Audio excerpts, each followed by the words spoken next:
Edition of Celtics Beat. We are back, and maybe, just maybe, so are the Celtics. It was just despair and gloom last time we chatted.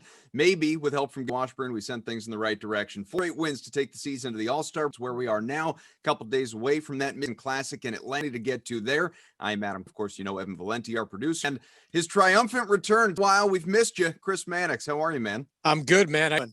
Good. I'm glad that you were able to put aside your, I'm sure, coveted spot in line at Top Shot to do this show. You know, maybe it is a sign of aging, but I can't think of anything more dumb than Top Shot. I just can't. To be paying actual money for videos that I can just, quickly look up on YouTube to claim ownership of them or whatever it is. I was a big baseball card collector back. Same. But like were tangible physical things that I still have somewhere in the basement. A video, but I don't. Yeah, it really is an amount of money that is being sent around online for these digital moments, obviously, and people believe this is just the next wave of collecting, and especially hard collecting, and the partnership that clearly exists between the end and Top Shots. That's a feather in people's cap in terms of this thing legitimacy. But I'm with you, and again, maybe it's an age thing, maybe it's not, because Evan's considerably younger than both of us. But I as someone who grew up collecting cards, I like to hold cards and read the stats on the back and trade them with buddies and put them in my little holders and sleeves and binders or whatever, and just have them. I was never in it, I guess, just for the profitability, that seems to be the wave right here with this thing. People are just looking to flip them and make money. Didn't they do this with like pictures of cats years ago? Wasn't that a thing? Like, I don't remember. I'm not in the cat trading card business, Chris. I can't. But it was like digital clips of cats. It was like, you could buy weird looking cats of some kind. I don't know. Like, that was another fad that just fizzled out. And look, again, maybe I'm wrong, but this is kind of one that I just can't see it. Yeah, I don't get it either. It's just, you have, like, with the actual physical card, those eventually run out, right? Like the Hannes Wagner baseball card, the most famous baseball card in existence, right? There are only so many of those left.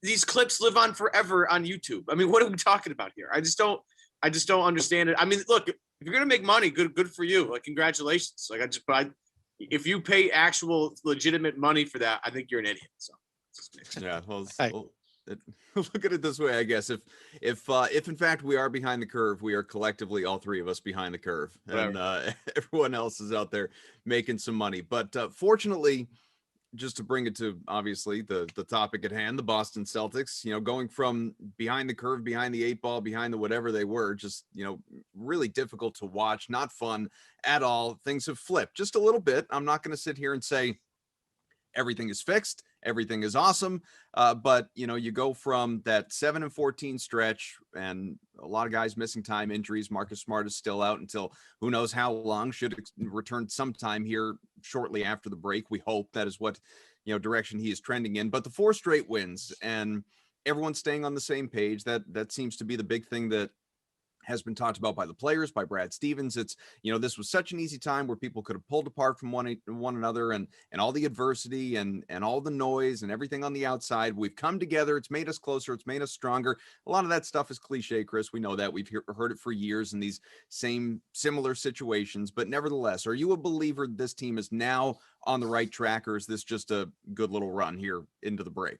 No, I think they've righted the ship to a degree. They were never as bad as they looked at their very worst in the last couple of weeks, but they're not as good as they have looked at different points earlier in the season.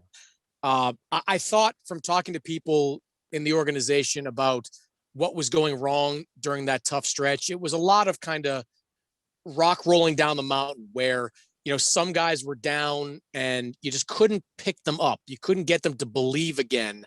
Even the guys in the locker room that did believe they were better than they thought. So I think there was just some negative momentum that this team got caught up in. And however it happened, whether it's, Jeff Teague playing with more aggression, Robert Williams stepping up and playing a bigger role, they seem to have corrected things a little bit. Now, look, they still have flaws that can, cause them to go into another spiral. They still are over-reliant on unproven players.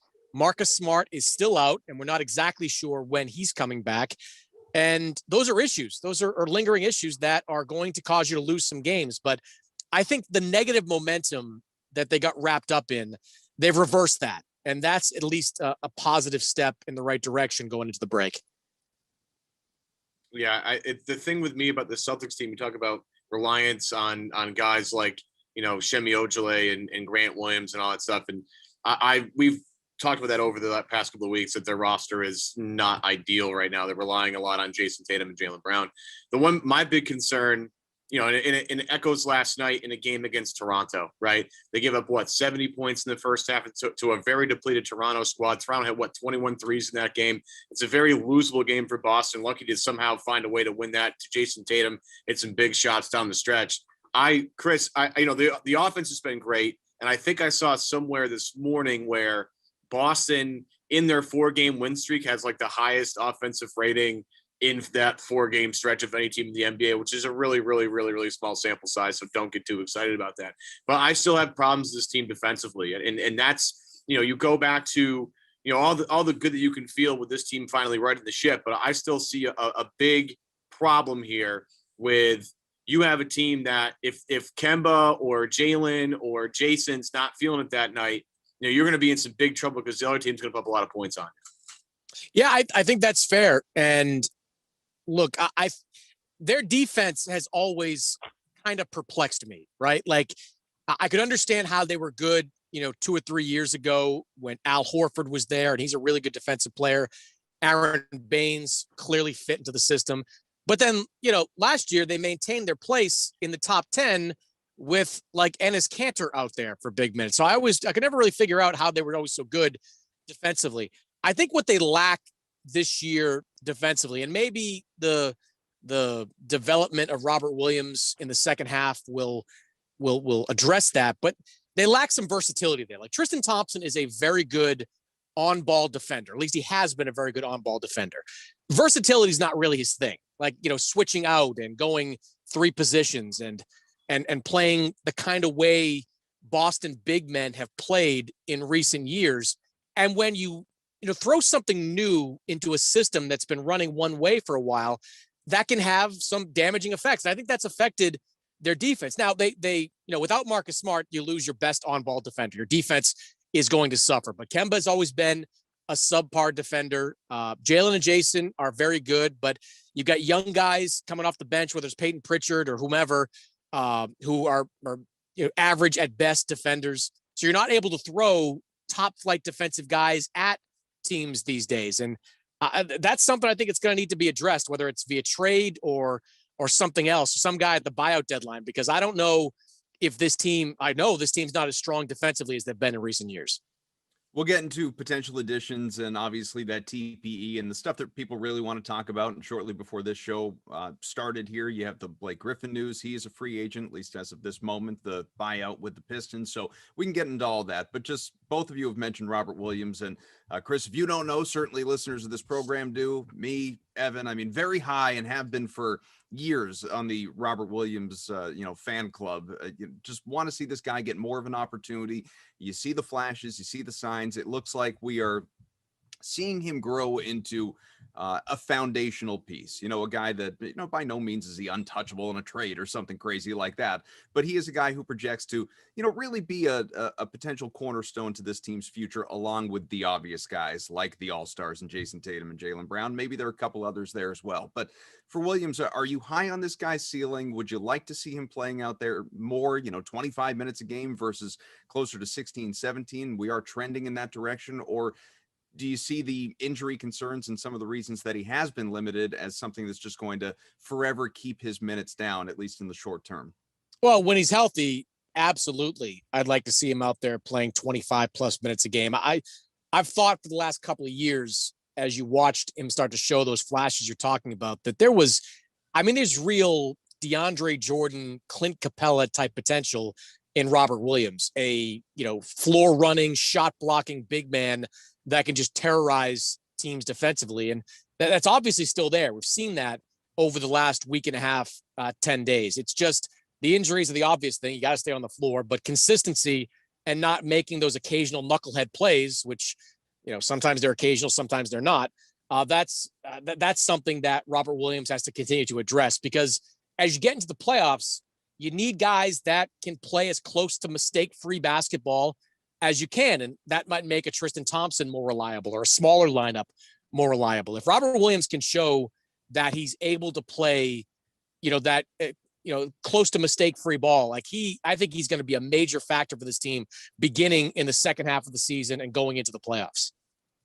Yeah, I asked the question to the Twitter sphere a while ago, a couple of days ago, and I just basically asked, Rob Williams is the best lob threat Boston's had since blank. And I got a lot of great responses. Even Bob Ryan chimed in with Bill Russell, which I thought was interesting. But, you have a guy here in Rob who's now starting to really get comfortable, especially on the offensive side of the floor. And I love the fact that now, again, you watched the game last night against Toronto. I know it's only one game. You can see the lob threat and what that does, not only for Rob, but for the guards as well, right? Because now the lob thing has been happening over the past couple of weeks, and Toronto makes a little bit of a defensive adjustment to that, where they have guys stick to Rob a little bit more, which gives a guy like Jayson Tatum or Peyton Pritchard, Jeff Teague, or Kemba Walker a little more daylight when trying to get to the basket, trying to get to the rim. So, you look at developing that, and I got a little bit of a back and forth with Bob Ryan about this, and my point was, if this is the first guy Boston's had like this in 60 years, it is something that would behoove them to develop that guy as quickly as humanly possible, to just have that skill set as ready to go as they possibly can as we get towards the playoffs here. And look, again, Rob's going to do some bonehead stuff throughout every single basketball game.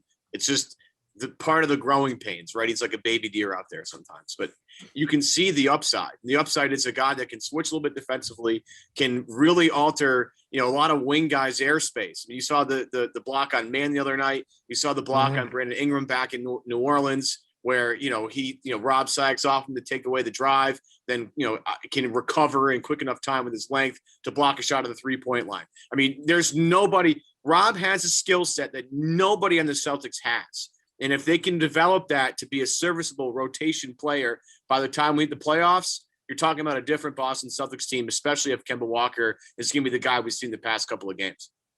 Yeah, and the block and finish I like the most from the Toronto game was the one on Kyle Lowry. I think it was in the first half, where Rob beat everyone back down the floor and caught a lob in transition. That's the kind of play that exemplified what you want from him. Somebody that can create havoc and, doesn't just take forever to get back down the floor. I mean, that was a pretty impressive play. I mean, you're right. The knucklehead stuff still happens, but again, it's about minimizing it, because you do want him on the floor for all the reasons you outlaid. That's why I kind of mentioned DeAndre Jordan. I mean, DeAndre Jordan was a very limited, still is, but was especially a very limited offensive player in his time in LA, but he was able to be a double-digit scorer because he caught so many lobs, because he had Chris Paul just firing him up there for him every time they ran screen and roll. I mean, you're not going to tell me that DeAndre Jordan had a more advanced offensive skill set than Robert Williams. It doesn't exist. So all Robert Williams has to do is stay out of foul trouble,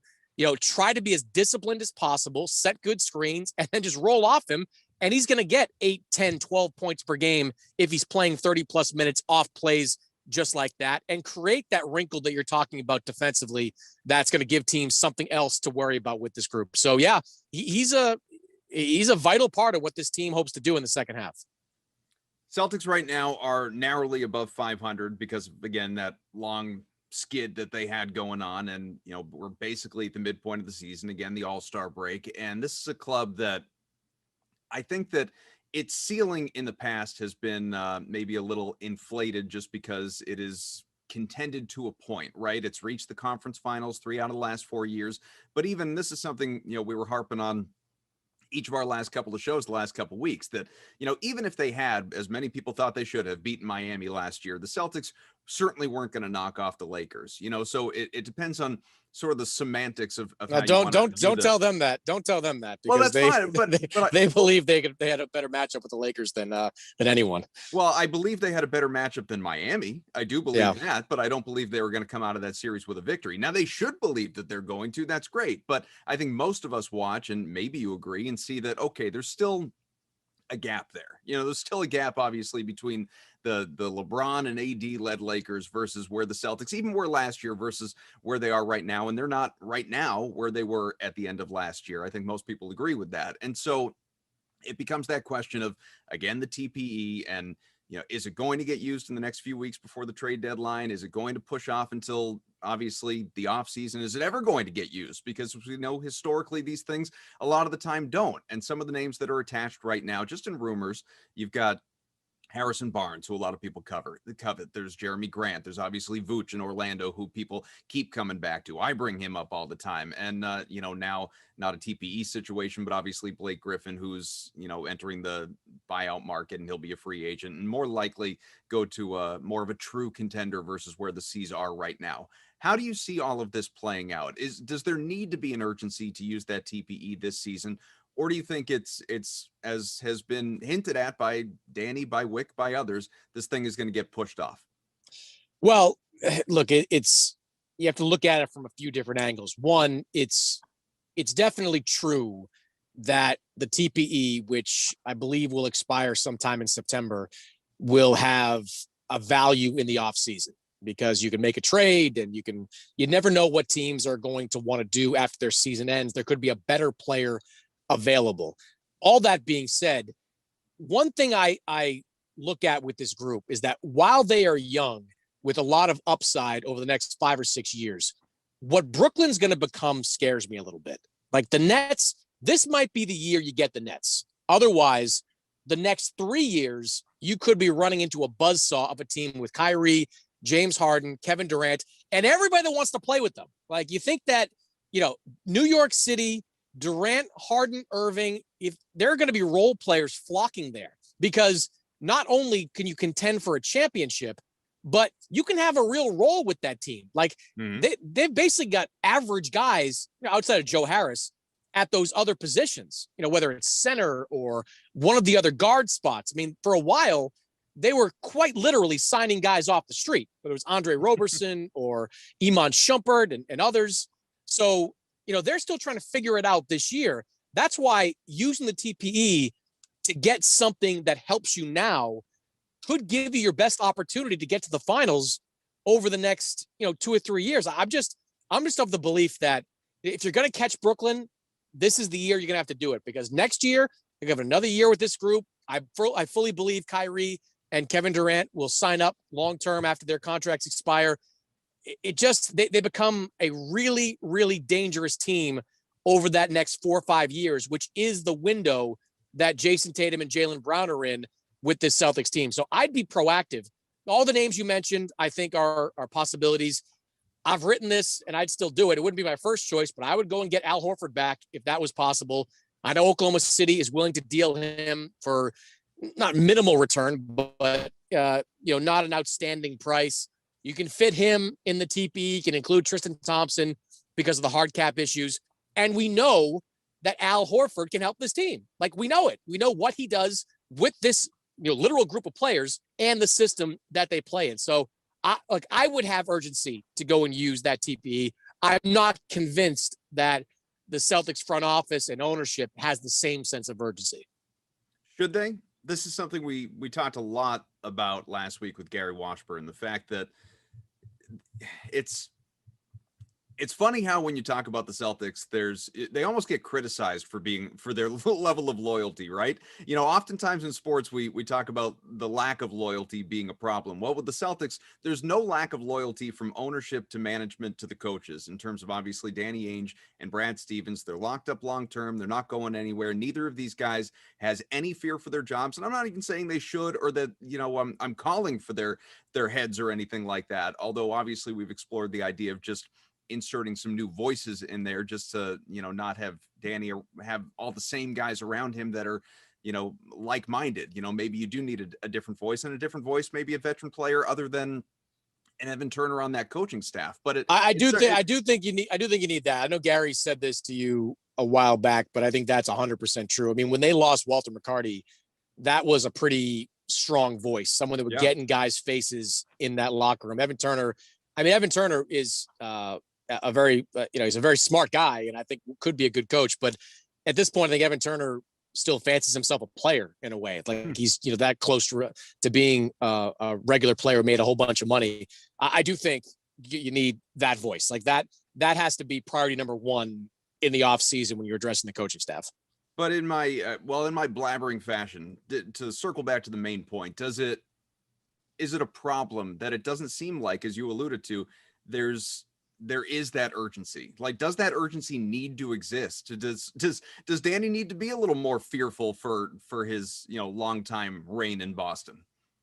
Not fearful, no, because he won a championship in the 2000s. He orchestrated the trade of the century in the 2010s, and now here we are in 2020 in this decade, and I think he's got a lot of leash to figure things out. I do think, to touch on something you said there, they have been way too loyal and way too protective of some of these assets. I mean, we may never know exactly what happened with the Gordon Hayward situation, but everything I was told was that Indiana was willing to part with some key pieces, headlined by Miles Turner, who this year is a candidate for Defensive Player of the Year, and that Gordon Hayward and his family wanted to go and play in Indiana. So I'm of the belief that a deal like that could have been worked out. The Celtics overplayed their hands a little bit, and that could turn out to be fatal for this season. To let perfect be the enemy of good. Like, maybe you couldn't get exactly what you wanted, but something is better than nothing, especially as you watch this team and you see how they play without Gordon Hayward in that mix. Now, they do have the trade exception. That could turn into something substantial, that 6 months from now, we're talking about them being geniuses for making that move. But right now, hell, I'd take Miles Turner. I'd take Doug McDermott. Both those guys would be playing significant roles for this team. It's hard to look at the unwillingness to make that deal as anything but a mistake. And it shows that maybe there isn't that sense of urgency with this team to win right away. Yeah, maybe they should, though, because you said we go back to the Brooklyn thing. They're going to be a force to reckon with for a while. Look at what's going on in Philadelphia right now. Yep. Joel Embiid, look, if everybody's health is always going to be a question mark, right? Whether it's Durant, whether it's Kyrie, those guys have been banged up. Embiid has always had an injury history, but when Embiid's healthy and engaged like he is right now, he's literally unstoppable. There's nobody in the NBA that can stop that guy from scoring 30 a game, right? And they have another Defensive Player of the Year candidate on their roster in Ben Simmons. Tobias Harris has regained. So there has to be a little bit, but you also have to find the right player, like that Harrison Barnes wing scorer that they need desperately is an interesting piece. Vucevic is an interesting piece. The Aaron Gordon, rumors that were flying around is another interesting piece. The one thing that they have to be, mindful of is, do they want to have a stopgap this year or sign someone long-term? And then all of a sudden you got to start saying bye to some other pieces. I mean, some people have mentioned the John Collins thing, but people that are smarter than me at the salary cap are like, well, if you're going to, try and trade for John Collins, then get ready to say bye to somebody you really, really like a Marcus Smart, because that he's not going to be cheap. So as much as people want to be, use that TPE, use it. It's not as simple as that, right? There are actual economics and math that has to be had. And this is where Mike Zarin comes into play as a guy that not only understands the cap this year, but, a decade from now, Zarin's got it on lockdown. So it's tricky. And you hear the fact that, people are getting sort of, a little anxious about what Boston will do, but this is a really tough place to be. Danny could have done a number of things to improve this team, but he has, as you said, maybe to a fault, been a little bit too loyal to some of his guys. And now here you are, Kyrie left, Al left, Gordon left, not too many more chips to play if you're Danny. So this TPE is like the one last shot they have to get this right. And, to hear that they might not use it until the offseason where more guys are, because the only problem, like Chris, the problem that I have right now is who the hell is going to be a seller here? I mean, the Jeremy Grant thing, is great, but like we just spent a whole summer hearing how Jeremy Grant only want to play for a black head coach, the black GM, and be the number one guy in a new city. Guess what? He's got that in Detroit, would not have that in Boston at all. So there are like what, 3 sellers right now? Maybe Detroit's going to be one. Oklahoma City's going to be one. Sacramento's hanging around. Minnesota is going nowhere. So I just you look at the landscape and I don't really even know who's available, Chris. It's just too many convoluted teams hanging around the same place in the standings. And now that you have playing games, I mean, there's no separation to really pinpoint who the real sellers are. No, there's not. You can point to Orlando, which I think does want to get off their bigger salaries, though. To your earlier point, they're not just looking to give Vucevic away either. And even Aaron Gordon, they'll want something back in return. Atlanta, while Collins and Capella hasn't really worked, they're asking for a lot in trade packages for him. The only guys you can really get for the TPE and a draft pick are, from teams that are going in different directions. That's why I bring up Al Horford in Oklahoma City, and I brought up JJ Redick in New Orleans. These guys are not, going to be your few during this season. So look, it's complicated. It's chess, not checkers out there. These GMs are trying to play, but I think at this point, being proactive, being aggressive, trying to do anything to fit a player into that TPE this year, it has to be considered a priority. I mean, I keep going back to Horford. I mean, are people watching Horford in Oklahoma City? He's been playing great basketball as of late. He kind of looks like it didn't work in Philadelphia, and that was largely because he went there thinking he was going to be a great power forward, and that didn't work. Now he's back as a full-time center in Oklahoma City, and he's been great. He has been shooting the three a lot better. He's been facilitating. I think his assists are up, above their usual average for any time in his career. His scoring numbers are the highest they've been since Atlanta. I mean, the contract that looks so awful is now basically obsolete because you lost a year and a half on it. I don't like that. To me would be like an easy move to make that would make you substantially better right away. I don't understand why that isn't at least a fallback option for this team. Maybe it is. Maybe you got to wait till March 25th, but I think that should be a fallback. To put a bow on this part of the conversation anyway, just Blake Griffin. Again, Mark Stein has already attached him on Twitter, at least teams with interest. Won't surprise anyone. The Lakers, the Clippers, the Nets, the Heat, the Warriors, among those that have expressed interest in Griffin. Celtics not listed. Maybe they're interested. Maybe they're not. Honestly, I don't know. The bigger question is, do we even think Blake would come to Boston? Celtics fans are going to do their thing on social media. It's always the way. We're all going to be asked about it 1,000 times. I don't think there's any shot at him coming to Boston. I don't think he wants to. And I think it's more likely he's going to choose a team, as mentioned earlier. It's just closer to contending this season. I assume you agree with that?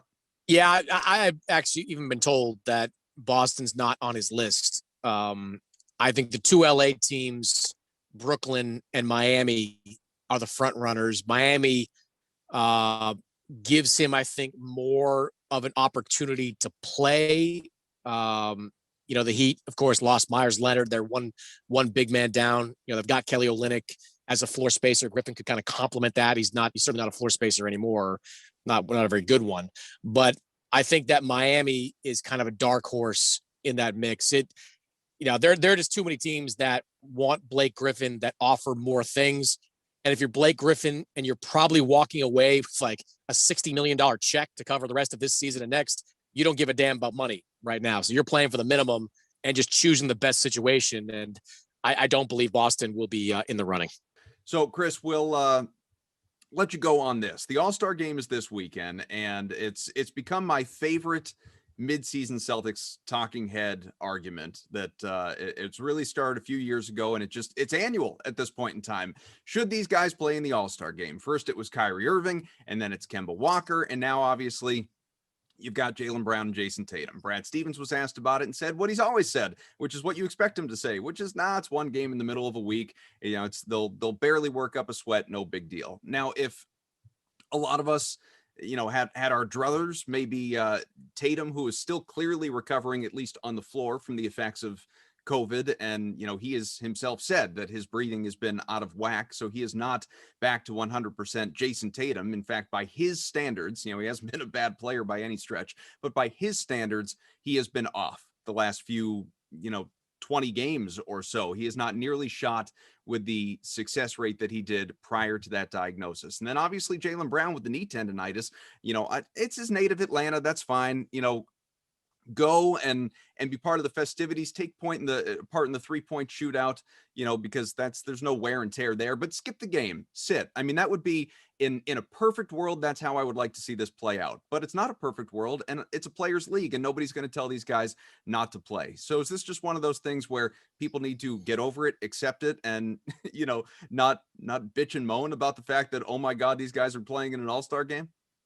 Yeah, I go back and forth on the All-Star game and whether guys should play, because it is, multi-layered this year with the pandemic, and should guys be going down there, traveling, all that stuff. I don't have a huge issue physically with Tatum and Brown going down there. They're not going to expend any real energy. And because of, the COVID restrictions, they'll basically be there for 48 hours. And I have found, and players have said this in the past, that you get something out of that if you're a young player being around other greats. Jaylen Brown's obviously never been there before as a player. Tatum, he's getting another crack. I think they will gain something from that experience that will help them in the second half of the season and beyond. And look, from a COVID safety perspective, they're probably a lot safer being a part of this. I mean, the NBA is going to keep them in the basic protocols. Now, the NBA says other players are going to be testing during their time off. I mean, good luck with that. Like, good luck getting guys going on vacation to, spit in a cup and FedEx it back to wherever you're sending it to. I'm highly skeptical that's going to happen. So I think they're probably safer from the pandemic being part of All-Star Weekend. I'm just like any Celtic fan, you're hoping that it's a nice, easy 15 minutes that the both of them play in this game, and then they're sitting on the bench in the fourth quarter getting their rest. And if that's how it plays out, I don't think there'll be any lingering issues. Well, I think that's why people are so alarmed, is that's what people were hoping for with Kemba last year, and then he goes and plays almost 40 minutes, and then he's affected for the rest, for the last year. Yeah, that's why I say go 15 and then let somebody else go out there and play. So yeah, we don't want you don't want a rekindling of that experience. Well, we really appreciate you hopping on with us. We'll continue on with the show. We'll let you hop off, but thanks for being with us. Let's do it again soon. Anytime. All right. Chris Mannix, Sports Illustrated. Again, awesome having him with us. And Evan, obviously a lot of great stuff there. Do you, I'll let you circle back to some of what Chris was talking about. Would you like to go down the Al Horford road again? Does that make sense to you? Well, the Al Horford thing is a way to kick the can down the road too, because you can get, Al Horford's contract becomes more tradable next season as a partially guaranteed deal. So you could maybe generate another TPE out of that. I know people are like, they love the fact that you can generate TPEs and, find a way to our new favorite pastime. Right. But I mean, Al's skill set is, somewhat perfect for what this team needs in terms of, some size. They could always use a guy that could switch defensively, a guy that moves the ball like Al does. I mean, you could see it, this team at times struggles to move the basketball. And when Al's on the floor, that doesn't happen. I mean, he averaged close to, I think, 5 assists per game. His pretty much his entire Celtics tenure. He knows the system, as Chris said. It'd be a worthwhile look. The problem would be, I think, in my opinion, is I don't think he helps you win a championship this year. I just don't. I don't think he helps you win a championship next year.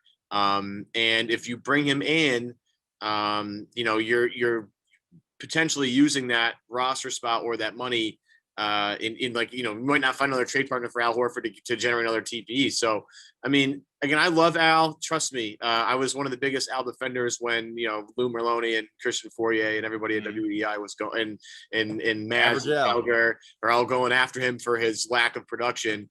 I've always been a staunch Al defender. I love Al Horford to death. I have a hard time selling myself on like Al Horford's going to be the big addition. It's like, no, we already saw that.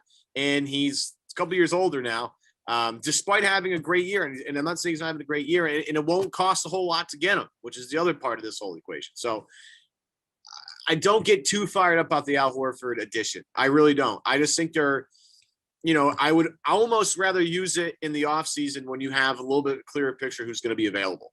The Harrison Barnes thing, I think, is everybody's number one. I mean, we had Scal talk about it last night after the broadcast, after the game with Abby and with Chris, about how that's where Danny really wants to go. You're only hearing about Jeremy Grant and Nikola Vucevic to steer everybody away from the fact that they really want Harrison Barnes.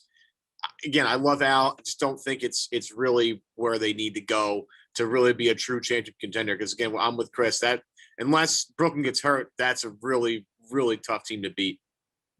I certainly agree with what Chris said about, if you're looking to catch the Nets, this might be the time to do it, because to his point, we saw it to some degree in Boston years back. Obviously, we've seen it with any LeBron team, whether it's the Lakers, the Cavs, the Heat, stars, or at least, those who are kind of on the back end or haven't won a ring and are just willing to go for cheap are going to flock to Brooklyn. No doubt about it. I mean, they are going to add to that mix more so than what they've got going on this year. No question. But even that in mind, and clearly in listening to Chris, he doesn't feel this way, but for me, if it's between, it's one thing if you're talking about Vooch, Barnes, Grant, guys like that, maybe someone we haven't even talked about, like that's a whole other conversation.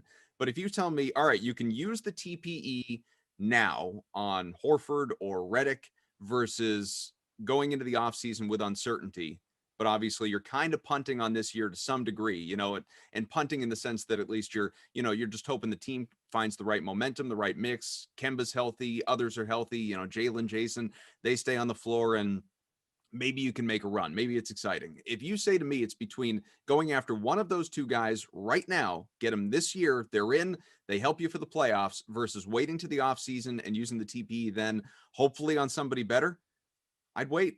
I really would. I'd wait. The question is who are we waiting for here? Like, who are the Celtics waiting for? Well, maybe you're waiting on one of those three guys that we just mentioned. I mean, who's to say that any of those three do get dealt this year? To your point, there aren't going to be a lot of sellers out there, at least right now.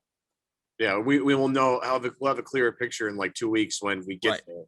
But yeah, those guys could still be available. I mean, it just feels inevitable at some point that Karl-Anthony Towns is going to ask out. Now, I don't think that the Celtics can really entertain that. I think he makes a little bit too much money. I don't know. Anybody that's a cap expert out there are plenty of you.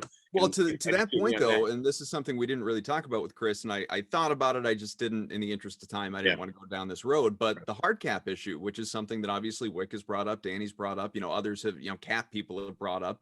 You can only bring in a guy right now who earns around, 20 million ballpark, with that TPE, despite the TPE being 28.5, you can only bring in a guy making around 20, short of sending salary out, which is obviously what he acknowledged in trading a Tristan Thompson or something like that, versus the offseason when they're no longer hard capped and they can maximize the TPE. Right. So that's, it feels to me like they're going to get, and it really is a lot about Kemba Walker. And what we're seeing lately with Kemba is a guy that's starting to kind of figure out his way back into the rotation and really feel more comfortable on the floor. And that's one thing I wanted to mention with Chris too. But again, with the interest of time, he has another hit in like 5 minutes. So we have to keep that in mind with Chris, busy guy. But like with Kemba, you're seeing it lately with his numbers. They're going up in a very positive direction, with the exception of last night, where I think he was a little, I think everybody was a little weird last night. Jaylen was off in the first half, got it going in the second half. He's been a really nice bright spot. I mean, the 3-point shots falling. He's getting in the line a little bit more, which is what I'm focused on. Kemba's got to go to the free throw line for him to be really successful. The ball's moving a little bit better. He looks like he's in better shape. So that's one big thing. You get Marcus Smart back, you get your defensive anchor back, you get a little bit of growth from Rob Williams. You just see what you have here.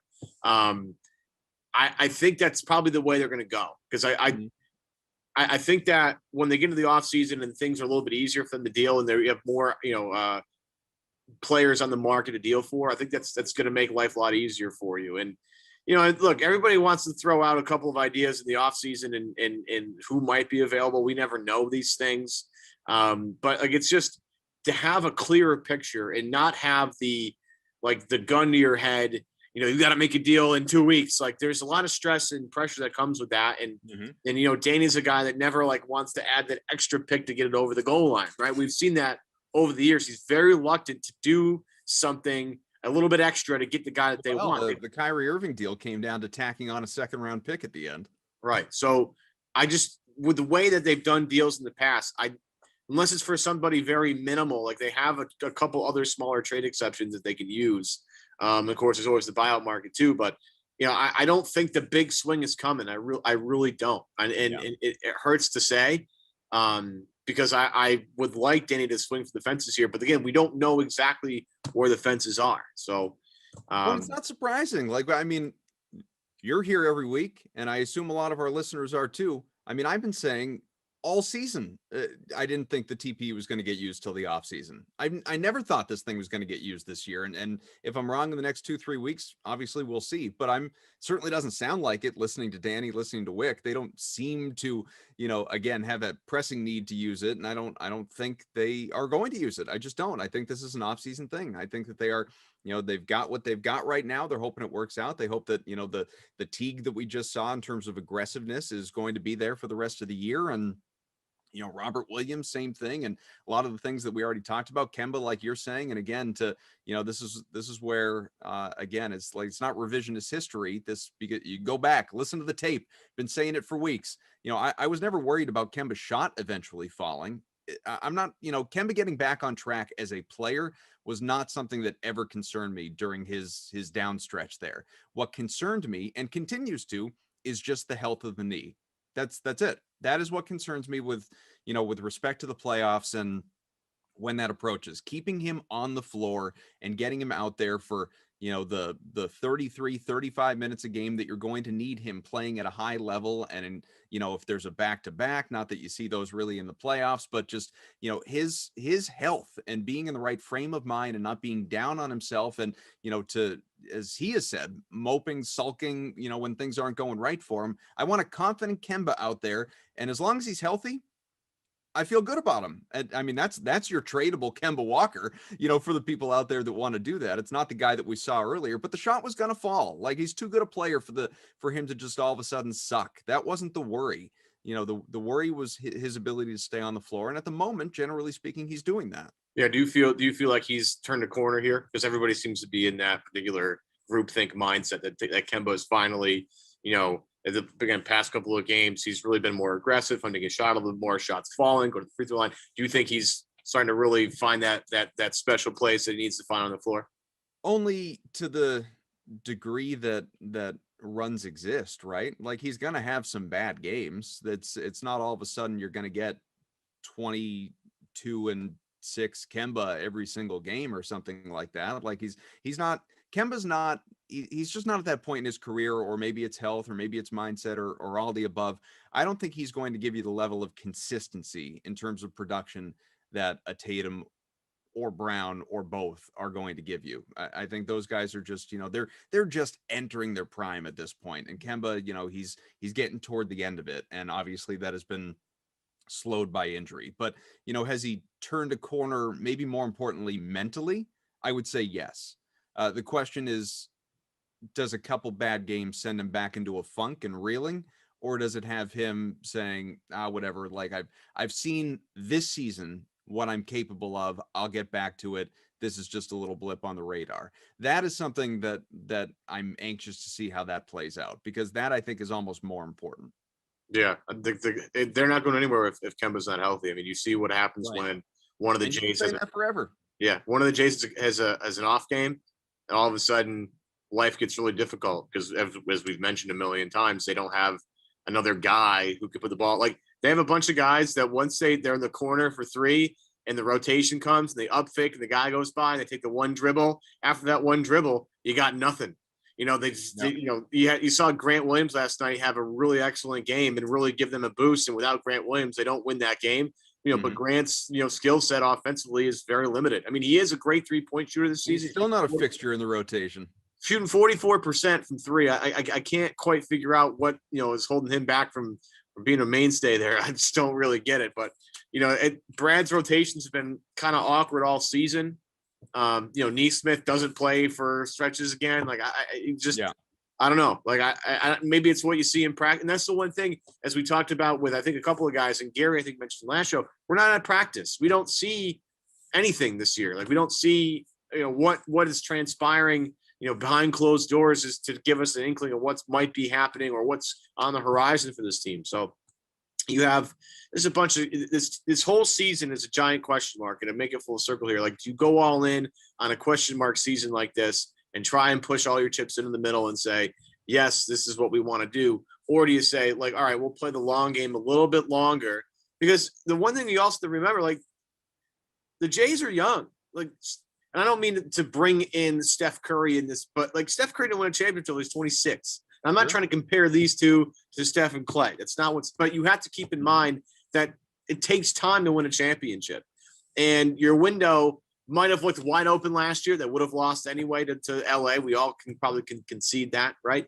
This season we'll see with Brooklyn, and Brooklyn's going to have a nice run here with those three guys, but eventually like those three guys are going to come down a little bit and the Jays will keep ascending. So that's the one thing that's difficult if you're Danny. But everybody's going to talk about the TP till they're blue in the face, and we won't know until the trade deadline's over what the hell is going to happen. But I would focus more on how Kemba looks, if Jeff Teague can really play like that, or if he's just, again, going to have a little bit of a spurt here. The Robert Williams development is crucial the rest of the year, and getting guys healthy again, because this team, every team is banged up, and it's hard to get a clear picture of any team with all the injuries going around right now. I'm just excited let me pull up my calendar on my phone here. So the NBA trade deadline is what, March 25th, I think. Yeah. So let's say that, I don't know, maybe we wait that week. Maybe so maybe our show pre-trade deadline. I'm not locking anything in, but ballpark, right? Let's say it's we've been doing a lot of Thursdays. Let's say it's March 18th. So that whole show is going to be who the Celtics going to use the TPE on, going over all the latest rumors and rumblings and everything like that. Yep. And then we'll end up doing the post-trade deadline show. Let's call it Friday the 26th. And then it's going to be who are the Celtics going to use the TPE on this offseason. That's what I'm anticipating. We're pre-planning, folks. This is called pre-production. Yeah. See, normally this stuff is off air, but no, you get to see it happening in real time. Right. This is the business, folks. So you get to see all the sexy stuff that happens in podcasting and developing shows for content. Oh yeah. When you sign up. So our thanks to Chris Mannix here, SI. First time Chris has been on this show, and I think literally years. So it was awesome. Was he your first guest? I think Mannix was your first guest. I think he was definitely my very first guest when I took over the show. What I'm trying to remember is if he's been on since. So awesome to have him back, and hopefully we'll do it again sooner than later. Clearly, always provides a lot of great insight, and obviously not only the local connections, but a national analysis as well. And a good time to have him on just a little bit ahead of the trade deadline and at this midpoint of the year in the All-Star break. So we will tell you what is on the horizon, and that is, of course, All-Star Sunday. Remember, everything jam-packed into one day. You got the game in Atlanta. You got the pre-game three-point contest, the halftime dunk contest. Do either Jaylen or Jayson have a shot at the three-point contest? A shot, sure. Will they win? No. What do you think? Who's going to, you know what? The better question really, and Jaylen was asked this post game last night and wouldn't get into it because he thought he was going to get fined by the league or something. Who do you think is going to win or do better between the two of them, at least out of the six guys? Who's going to do the best, or which of the Celtics going to do the best? Which of the Celtics? I mean, you got Curry, Tatum's. I'll tell you right now, Tatum's an unbelievable. Just like open gym shooter. He is an unbelievable open gym shooter. And I don't think anybody's beating Curry. If anybody's going to do it, it's probably Booker. But Tatum I've been lucky enough to cover the C's and see some pre-games with CLNS. And when he misses, it's kind of like a shock. So underneath the clock and the pressure of other guys, maybe he cracks a little bit, but Tatum can really, really, really shoot. And I think we know all this already, but with nobody in his face and he's standing still, don't be shocked if he comes close, because he can really let it fly. Jaylen has been an unbelievable shooter this year, and I don't want to make it sound like we're not, but Jayson is an unbelievable open gym shooter. So there are 6 participants, just for funsies, because who the hell cares? What are your expectations? I'll say Tatum finishes 3rd and Brown finishes 5th. It's probably accurate. I'll spice it up. I'll say Jayson loses to Curry in like the finals. Okay, I like it. And Brown. Who the other guys? It's Booker, Levine, right? And one other guy. I think Jaylen might come in last, but that's not because he's a bad shooter. He's a remarkably good shooter this year. And the confidence which he lets it fly now is unbelievable. But Jayson is an otherworldly shooter. Now I want to look it up just so we don't send our listeners going to do that same thing. Let's see. Hang on, I'm going to tell you. It is Booker, Curry, Jayson, Jaylen, Levine, and there is one more we're forgetting. Yeah. And it's going to bug us to the point we're going to get it. This is really good. We're doing it live, folks. Radio or podcasting, whatever the hell. It's the worst. Let's see. They're easy. Is it Mitchell? It might be Mitchell. All right. Well, somebody's gonna. Jaylen will talk trash to him, so they'll knock him off a little bit. See, that's the thing. That's the thing that's happening here too. Is like there is, like I don't know how much Boston can recruit at this point because of their cap situation. But there's like this. Yeah. All right. Done. Finalized. Mitchell. Curry, Brown, Tatum, Levine, Booker, Mitchell. Yeah. There's like this like underlying recruitment thing that always happens during All-Star weekend. I mean, there's the famous clip of Kyrie and Durant talking 2-minute slots, right? Yeah. Who are they talking about? Well, there's an opportunity here for some backdoor channel stuff going on here. Sure. And the Brad Beal thing obviously is an attraction. Can't afford him. Yeah, I know. Mathematically impossible right now. Right. But just the Beal thing is always going to be there. Jason's already talked about how much he wants to play with him, like how much fun it's going to be. And Jaylen and Donovan Mitchell always have something. And it was evident in the bubble last year where there'd be like some Instagrams where they were going back and forth a lot. It was just so fun. It was so fun to watch those two guys interact. So there's that going on too. How about those two guys going the 2 last picks, by the way?